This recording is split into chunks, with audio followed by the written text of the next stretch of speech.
Welcome to this explainer. Okay, remember when you could literally eat a whole pizza at midnight and just bounce right back the next day? Yeah, me too. But for a lot of us, those days just kind of quietly vanish somewhere around our 30th birthday. If you've been feeling like your energy is totally tanking or the scale keeps creeping up even though you haven't changed a single thing about your diet, I want to tell you right off the bat, it is not all in your head. Today, we're unpacking the real biological truths about why your metabolism hits the brakes after 30, and, way more importantly, how we can naturally speed it right back up.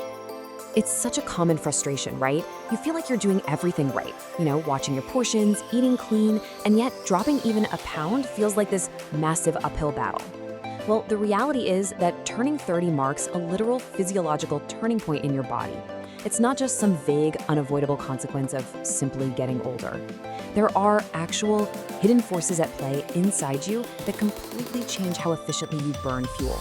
Figuring out this shift is the very first step to getting your control back. So, here is our roadmap for today. First, we'll look at the biological shift. Second, the signs of a slow metabolism. Third, 3 science-backed boosters. And finally, we'll map out your daily metabolic routine. All right, let's dive into this. Section 1, the biological shift. What actually happens inside your body at 30? To really get this, we've got to look under the hood. A massive piece of the puzzle here is this quiet little process called sarcopenia. Basically, starting around age 30, we naturally begin losing a small percentage of our muscle mass every single decade. Now you might be wondering, okay, why does that matter for my waistline? Well, it's because muscle tissue is incredibly active. It burns way more calories at rest than fat tissue does. So when you lose even just a modest amount of muscle over time, your resting metabolic rate, the calories your body burns just keeping you breathing, drops right along with it. But wait, there's more. Alongside that muscle loss, we also get hit with hormonal shifts in our 30s. And maybe the absolute most disruptive force here? Chronic stress. Look, when we're constantly stressed out by work, life, or just terrible sleep, our primary stress hormone, cortisol, gets stuck in the on position. And chronically high cortisol is a total double whammy. It doesn't just wreck your sleep and drive those intense cravings for sugary foods, it literally signals your body to store fat, specifically right around your midsection. Moving on to section 2, signs of a slow metabolism. It is definitely time to listen to your body's red flags. So, how do you actually know if these biological shifts are happening to you? Well, take a look at these symptoms. Constant fatigue, even after a full night's sleep, stubborn belly fat, brain fog, and just relentless sugar or carb cravings. People usually brush these off as, normal side effects of modern adult life, but actually, it's a sign that your cells are literally producing less usable energy. Your body just isn't burning fuel efficiently anymore, which is exactly why you get those crazy cravings. Your brain is practically begging for a cheap, quick energy source to make up the difference. Okay, let's get to the good stuff. Section 3, 3 science-backed boosters. These are the foundation habits to speed things up. The good news here is that a slower metabolism is absolutely not a life sentence. And no, we are not going to talk about any miserable, restrictive fad diets today. Instead, let's look at this: strength training versus cardio. Now, cardio is awesome for your overall health, sure, but it only burns calories while you're actively moving. That burn completely stops the second you step off the treadmill. Strength training, on the flip side, builds and preserves that crucial muscle mass we just talked about. By actively fighting off sarcopenia, strength training has the absolute highest long-term impact on your resting metabolic rate. It literally turns your body into an engine that burns more calories 24/7, even when you're just sleeping or lounging on the couch.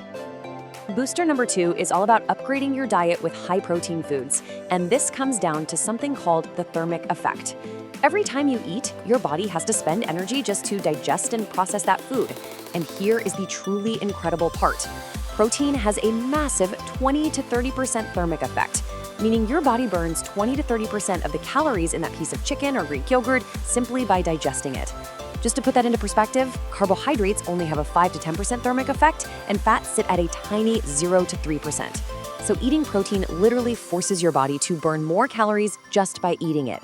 How cool is that?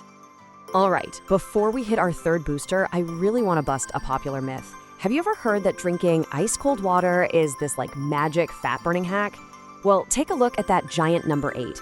Drinking a glass of cold water does create a modest water-induced thermogenic cost, try saying that 3 times fast, Basically, your body uses about 8 extra calories to warm that water up to body temperature.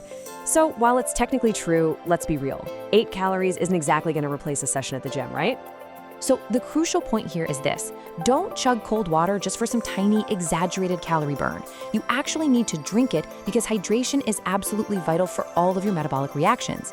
Nearly every single process in your body, from digesting that high-protein breakfast to transporting nutrients to actively burning fat, happens in a water-based environment. If you're even just mildly dehydrated, those processes slow down and become way less efficient. Let's move to our final section and see how this all builds together. Section 4. Your daily metabolic routine. Putting the science right into practice. Listen, you don't need some crazy overnight overhaul. It's really just about small, stress-free, repeatable habits that compound over time to reignite your metabolism. Here's what a simple metabolic day actually looks like. At 7 a.m., start with a big glass of water to kickstart your hydration, followed by a protein-rich breakfast. Think eggs or Greek yogurt to take advantage of that high thermic effect right out of the gate. By noon, make sure you're taking short midday walking breaks to interrupt all that sitting and help clear out those daily stress hormones. Around 4 p.m., maybe 2 to 3 times a week, squeeze in a quick strength training session to build that calorie-burning muscle. And finally, by 9 p.m., start a solid evening wind-down routine without screens. This protects your sleep, keeps that cortisol nice and low, and makes sure your body actually recovers. The big takeaway here: your metabolism is not broken. It's honestly just asking you for a slightly different approach now that you're in your 30s. By building muscle, eating enough protein, managing your stress, and staying hydrated, you are giving your body exactly what it needs to thrive again. Make sure to subscribe to Metabolism Hacks for more science-backed metabolic tips. But before you go, I want you to ask yourself something. If your body has been silently adapting to your lifestyle for the last 30 years, how dramatically could it adapt in the next 30 days if you finally started working with it instead of against it?